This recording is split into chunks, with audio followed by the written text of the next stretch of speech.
Robb Stark had always trusted his mother. Since his father's death, she stood by him, advising him, protecting him, loving him like only a mother could. But something had changed inside Catelyn Stark, something dark. The North called Robb their king, but Catelyn, she started wondering if her son was leading them all to ruin. It began after the Red Wedding never happened. In this world, Robb avoided the Frey trap and kept his army strong. He was winning. The Lannisters were pushed back. Winterfell was on its way to being rebuilt. But still, Catelyn couldn't sleep at night. Her daughters were prisoners in King's Landing. Her husband was gone. Her youngest boys were missing, and no one knew if they were alive.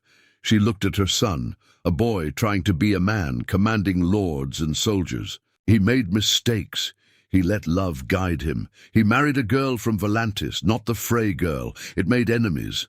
Catelyn warned him, but he didn't listen. And now his bannermen were restless. Then came the letter, a secret raven from King's Landing. It was from Peter Baelish, Littlefinger. He promised something Catelyn never expected, a path to the Iron Throne, not for Robb, for her. "Come to King's Landing," the letter said. "We can change the game. You've lost a husband. Don't lose. Everything else, let me help you sit on the throne. You, Lady Catelyn Stark, can rule the 7 kingdoms." She laughed at first. But that night, as she stared into the fire, something shifted inside her. She remembered how the South treated the North, how Ned was called a traitor, how her girls were taken, how her family was scattered. She saw Robb's young face, full of pride and fire, and she felt fear. What if he failed? What if all his victories still led to death? A mother's love turned to ambition, or maybe desperation. So she replied. She met Littlefinger in secret, near Harrenhal, under the disguise of a meeting with Northern scouts. There he laid out a plan. Varys was in. So was Tyrion, silently working against his sister. The Tyrells had grown tired of Lannister rule. The throne was weak, with Joffrey growing more mad every day. But there was a catch. Robb had to fall. "He cannot be king," Littlefinger whispered, his lips close to hers. "As long as he leads, you are only his mother. But if he's out of the way, Westeros will listen. A grieving mother, noble and strong, rising after tragedy, a widow, a symbol." Catelyn's stomach turned. She wasn't a killer. She wasn't Cersei, but she was tired of losing, and then Littlefinger added the final piece. "Sansa can be queen. Beside a man of your choosing, the North will be respected. You will have power to protect them all." She didn't answer right away, but she didn't walk away either. When she returned to Robb's camp, she hugged him longer than usual. He smiled. "The war is almost over, Mother. Soon we'll have peace." She nodded, but in her heart, the war had just begun. That night, she wrote a second letter. This time, not to Petter, but to Roose Bolton, the man who once betrayed Robb in another world. This time he would betray again, but not on his own. This time, with Catelyn's blessing. The North was cold, but not as cold as the silence growing between mother and son. Robb Stark, the young wolf, was too busy with war maps and loyal bannermen to notice his mother's quiet stares. She watched every move he made, not as a mother this time, but as a player in a game she never thought she'd join. The Game of Thrones. She hated herself for it. Each night she prayed to the old gods and the new, asking them for a reason to stop. But the gods had been silent when Ned was taken. Silent when her daughters were captured, silent when Bran and Rickon vanished. So now she stopped praying. Her heart, once full of love, was now filled with bitter resolve. Roose Bolton responded quickly. He knew ambition when he saw it, and he had always resented being second to the Starks. A plan was already forming in his mind, quiet and deadly. Catelyn didn't ask for details. She only made one request. "Make it quick, No blood in the hall, no screams in the camp, no dishonor. Roose gave his word. The plan would unfold during their march to Moat Catelyn. A quiet night, a staged ambush, the right men, bought with promises and coin. All Catelyn had to do was keep Robb away from danger, or at least unaware, but betrayal is never clean. The closer the day came, the more the guilt burned inside her. She sat with Robb each morning, helped him write letters. She even mended his cloak one evening by the fire. When he smiled and called her my strongest counsel, her hands trembled. He was her son, her only living son, as far as the world knew. And yet she had chosen power over blood. She tried to remind herself, why? I'm saving Sansa, she whispered when alone. I'm making sure the North survives. I'm protecting what's left of our name. But the truth, the real truth, she was tired of being ignored, tired of being the grieving wife, the worried mother. She wanted control. She wanted to matter, not just in the North, but across all of Westeros. If she couldn't bring back the past, she would seize the future. The night came. Robb rode ahead with grey wind at his side, trusting his mother's plan to avoid the marshes. The path was narrow, lined with tall trees and fog, the perfect place for an ambush. Catelyn stayed behind, claiming illness. She sat in her tent, staring at the entrance, waiting to hear the sound. Anything. A horn, a scream, a signal. But nothing came. The minutes stretched into hours. Finally, footsteps approached. Roose Bolton entered the tent, his expression calm, as if nothing had happened. His armor had no blood, no dirt. He nodded once. "It is done," he said. Catelyn didn't. Breathe for a moment. Her lips parted, but no sound came. "Was it clean?" she asked. He never saw it coming. One arrow between the eyes. His wolf died fighting. She closed her eyes, not to cry, but to forget, even if just for a second. "The men will think. It was a scout's trap," Roose continued. "I will speak to the army. They'll look to you for guidance." "Not yet," she whispered. "Let them grieve first. I need to see him." He hesitated, then stepped aside. Catelyn walked alone, through the cold mist, past quiet soldiers who hadn't yet heard the news. When she reached the spot, Robb's body had already been brought back. His cloak was folded neatly, his sword beside him. Grey Wind's body lay a few feet away. Blood-soaked but noble, she knelt beside her son. Her hand touched his cheek. It was still warm. He looked like a boy again, not a king, not a warrior. Just her firstborn, sleeping. "I'm sorry," she said softly. "Forgive me." She kissed his forehead and stood. By morning, words spread like wildfire. King Robb, dead by an enemy ambush. The camp fell into mourning. Lords shouted for revenge. Men wept. Catelyn stood strong, her face cold, but her voice steady. "He died for the North," she said to them. "But the war isn't over. He wanted us to finish it." The soldiers cheered her name. "Lady Stark, Lady Stark." Some even called her Queen of the North. Roose Bolton stayed quiet. He knew the truth. But he also knew his reward was coming. Land, power, a future in the new world Catelyn was building. That night, she burned Robb's body with her own hands. No ceremony, no septon, only fire and ash. She watched her past turn into smoke. She didn't cry. There was no turning back. Littlefinger met her a week later in a secret chamber beneath the ruins of Moat Catelyn. He smiled when he saw her. "You did it." Catelyn didn't smile back. "What now?" she asked. "Now," he said, offering his arm, "we take King's Landing." She didn't take his hand, but she followed him because grief had ended, and the game had truly begun. King's Landing hadn't changed. It still smelled of smoke, sweat, and secrets. The same crooked buildings, the same gold cloaks pretending to keep order, but this time Catelyn Stark entered not as a prisoner's wife or a beggar for her daughters. She walked through the gates like a shadow behind power.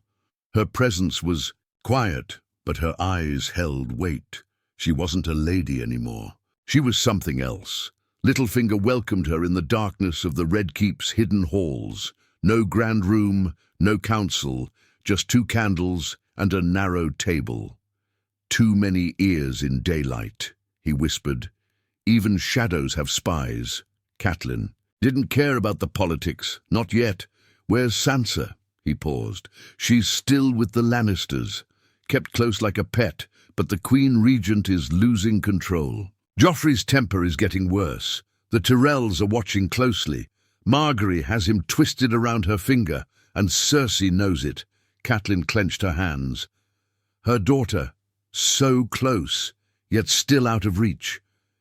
"You said she'd be free by the time I arrived, and she will be," Littlefinger said, leaning forward. "But first, we must secure your place. I didn't kill my son to play waiting games." His eyes glinted, amused. "No, you didn't. You killed him to survive. You did what every king and queen does, sacrifice." She hated how calm he was about it, like it was just a move on a board. "What now?" she asked. "Now," he said, unrolling a parchment, "we plant you in the capital as a mother in mourning, a noble widow. You will speak softly, cry when needed. But behind the tears, you'll build alliances. With whom? The Tyrells. They want Cersei gone. They want power, but not the crown yet. They'll see you as safe, honest, from the north, far from their games. They'll trust you." "And the Lannisters?" Littlefinger smiled. "Leave them to me." Catelyn wasn't sure what scared her more, how fast things moved in King's Landing, or how easily she was adjusting. She was placed in a royal guest chamber under the title Lady Stark of Winterfell. Her arrival was explained through lies. A diplomatic visit, a grieving mother bringing terms of peace after her son's tragic death. She wore grey dresses. She kept her face calm. She walked like a ghost through the castle, but every word she spoke was carefully chosen. Within 2 days, she was invited to dine with the Tyrells. Lady Olenna, sharp as ever, greeted her with a glance that felt like a blade. "So, the wolf's mother comes to the lion's den. Brave or foolish?" "Neither," Catelyn said. "Just a mother who wants to end a war." They spoke for hours about the war, the south, the north, the chaos. Catelyn told them about Robb, about his dreams, his mistakes. She didn't need to lie. Grief was real. The cause of it wasn't. Lady Olenna listened, then offered tea. "You may be of use," she said simply. "If you're loyal," Catelyn asked. "Loyal to what?" "To survival, dear," Olenna replied. "Loyalty to people is dangerous. Loyalty to outcomes, that keeps you alive." The next few weeks moved like a storm. Catelyn found herself sitting in council chambers as a silent observer.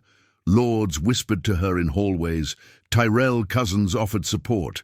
Even Tyrion Lannister stopped by her chambers one night, wine in hand, and said, "You're either very brave or very desperate." She said nothing, but every move was calculated. Every expression was designed to hide the truth. Then came the opportunity. King Joffrey had grown restless. His cruelty became worse. He killed a stable boy for dropping his wine. He struck Margaery during a private meal. Rumors began to swirl. Catelyn saw it. The throne was cracking. Littlefinger came to her, late one night with a plan. "It's time," he said. "To remove the boy." Catelyn didn't flinch. "What do you need from me?"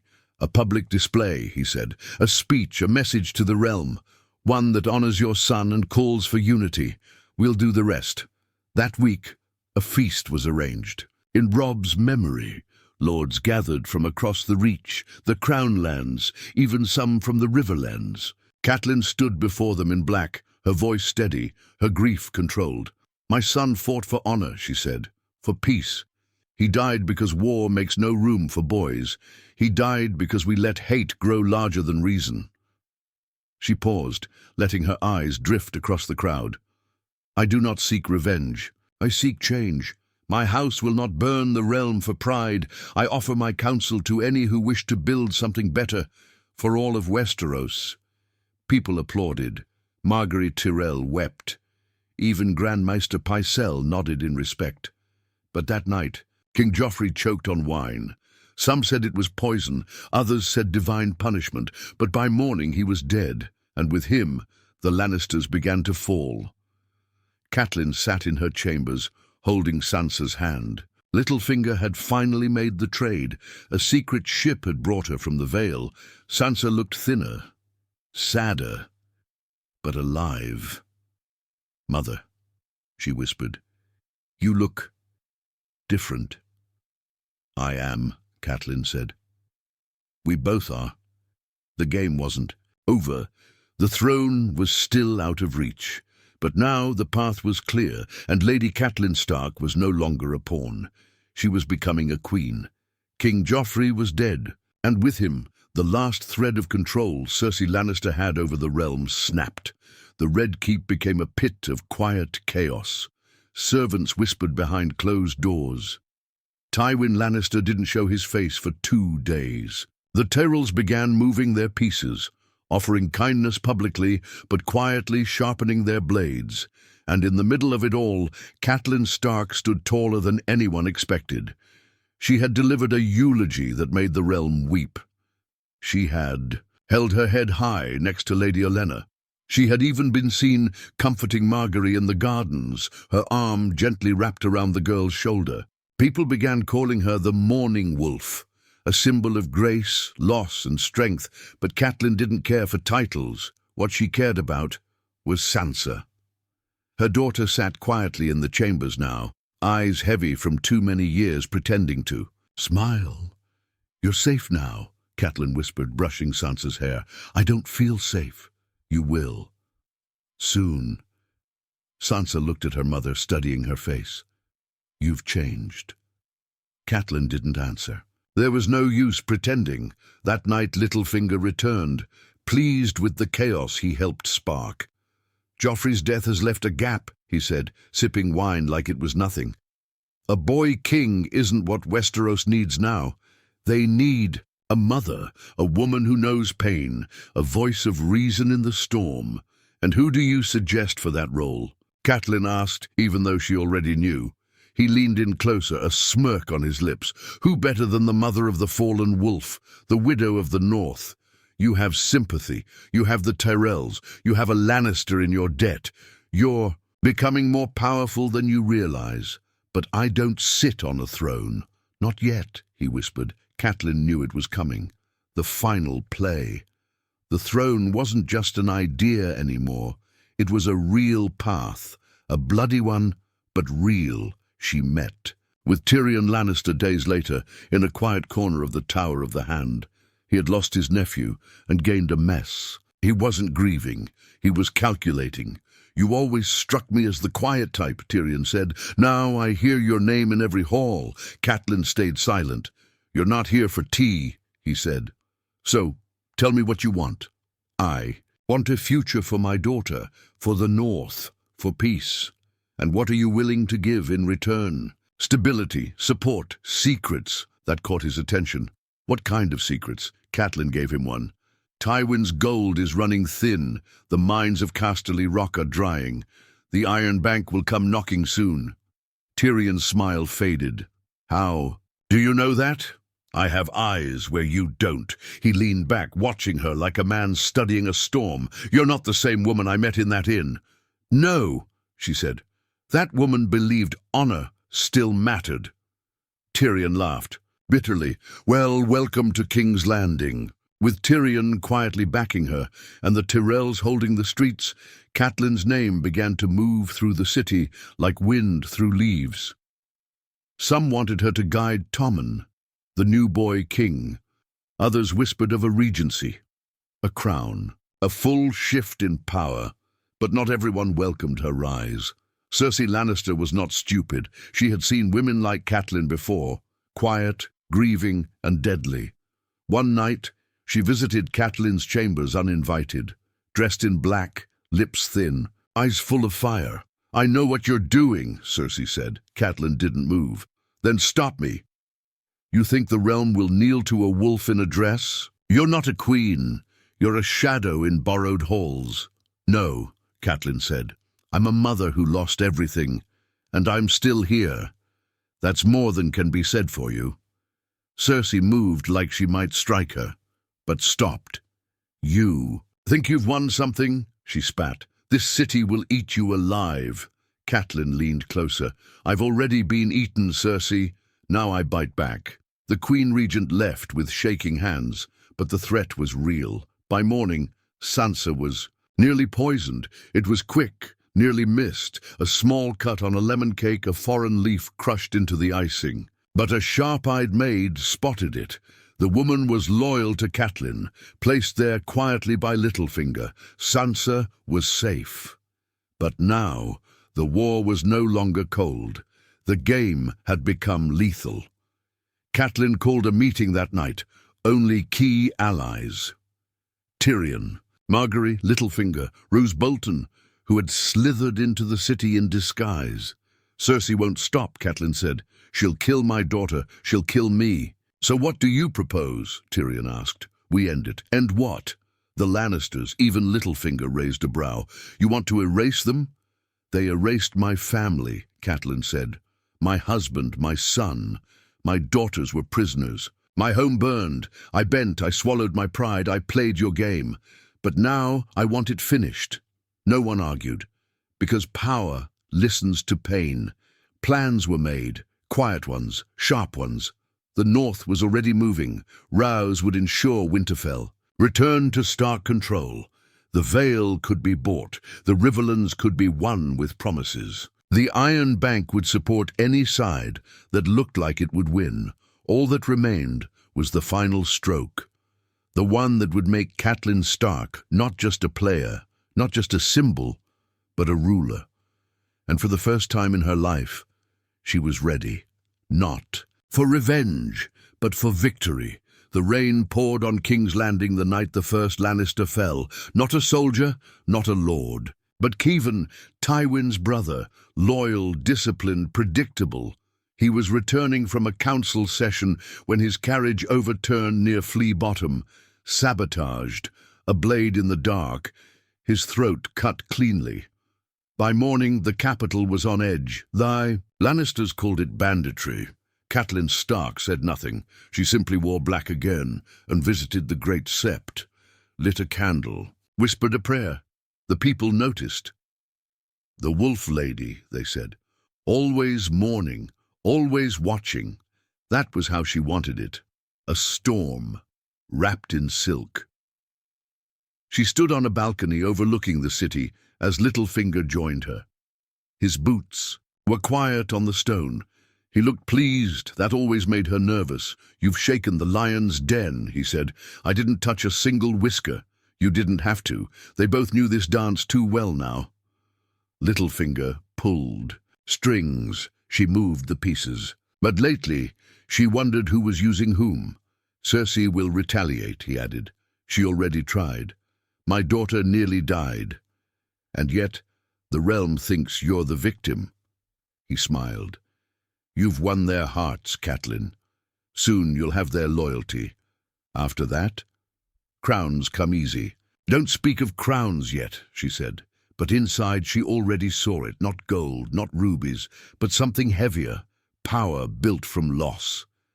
That same day, Sansa received a proposal, not from a Lannister, not from a foreign prince, but from Garland Tyrell, the older brother, the quieter one, the one who didn't crave attention but had the strength of his house in his bones.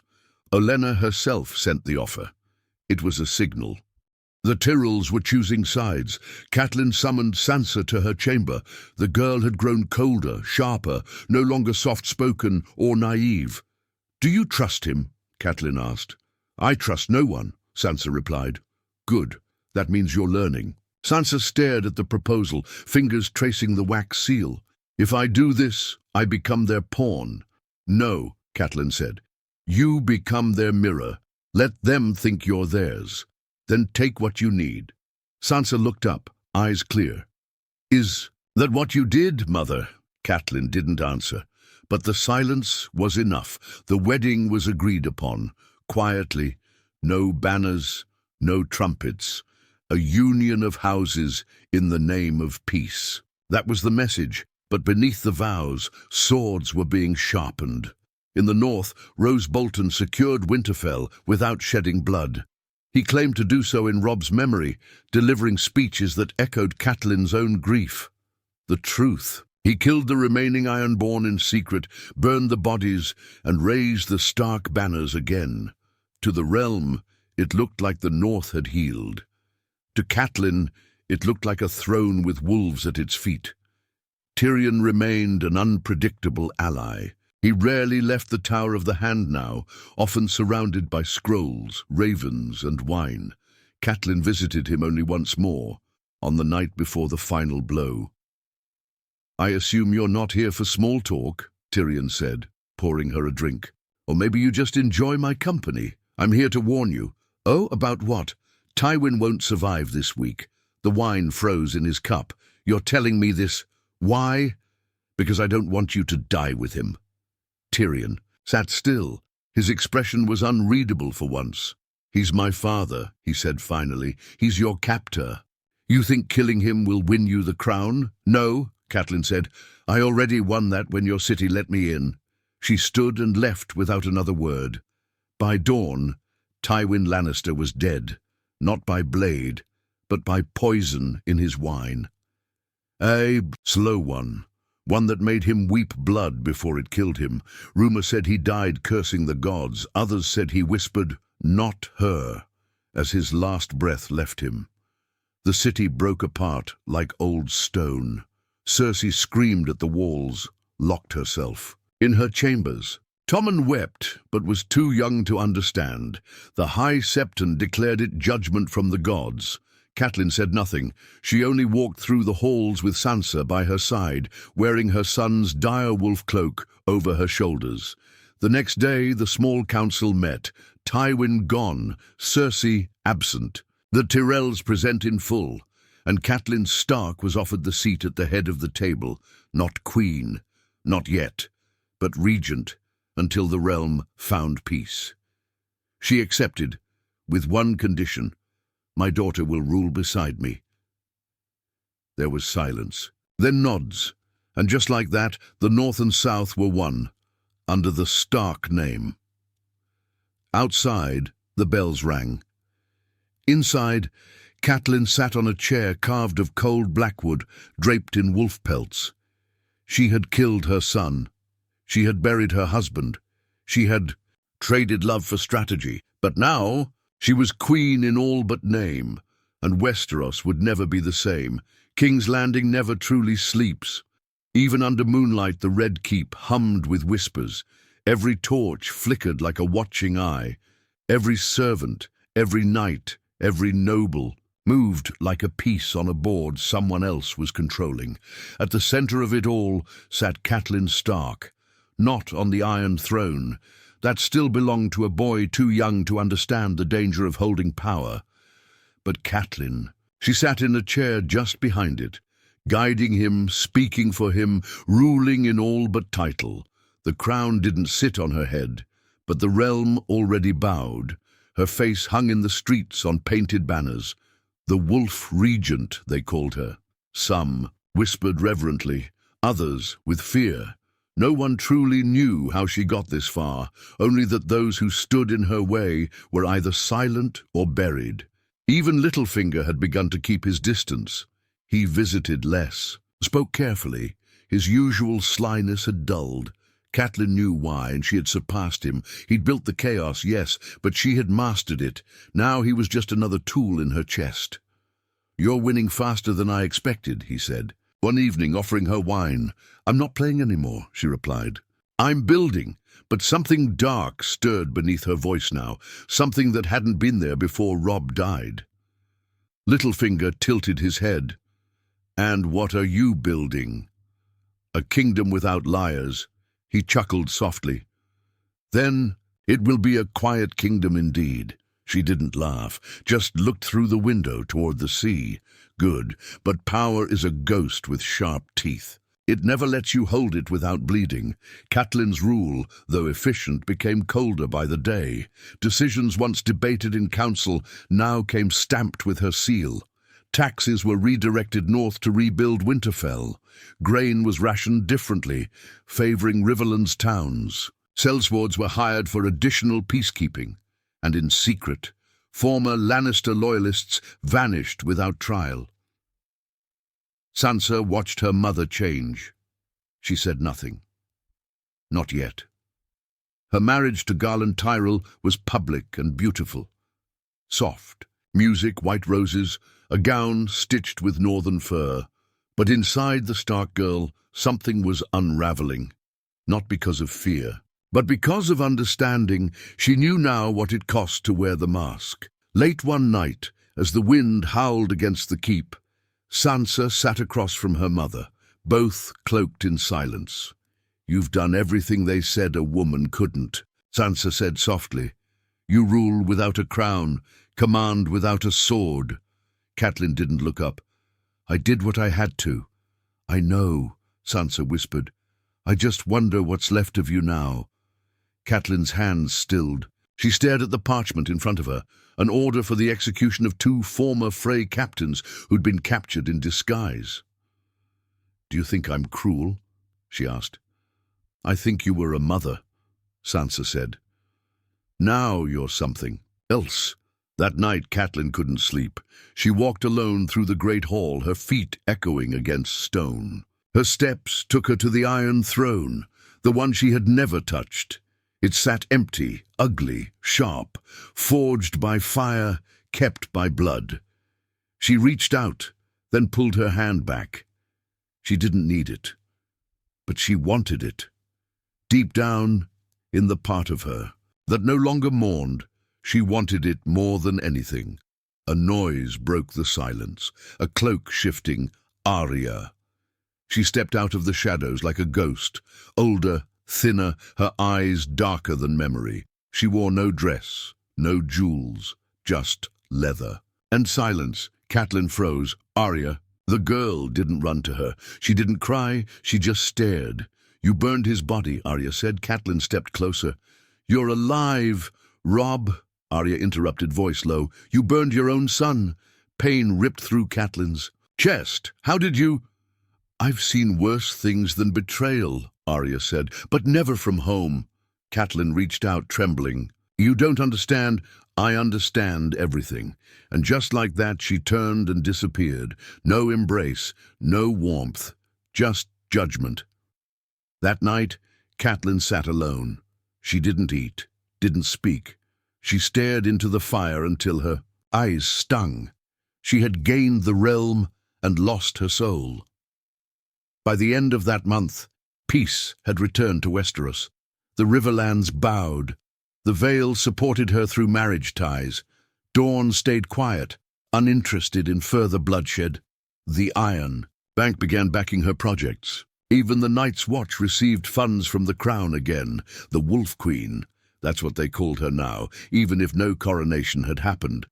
But behind her rise stood a line of graves: Ned, Robb, Grey Wind, her honor, and now her daughters. Trust, even Roose Bolton, ever cold, began to question her. "You have peace now," he said. "So why do your eyes still burn, like the war hasn't ended?"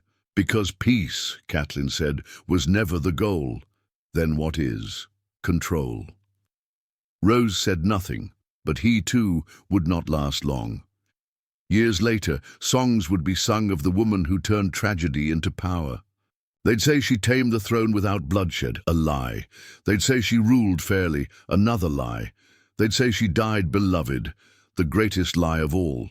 But the truth? Catelyn Stark broke the game, and in doing so, broke herself. She never sat the Iron Throne, but in the hearts of the people she ruled with ice in her veins and fire beneath her smile.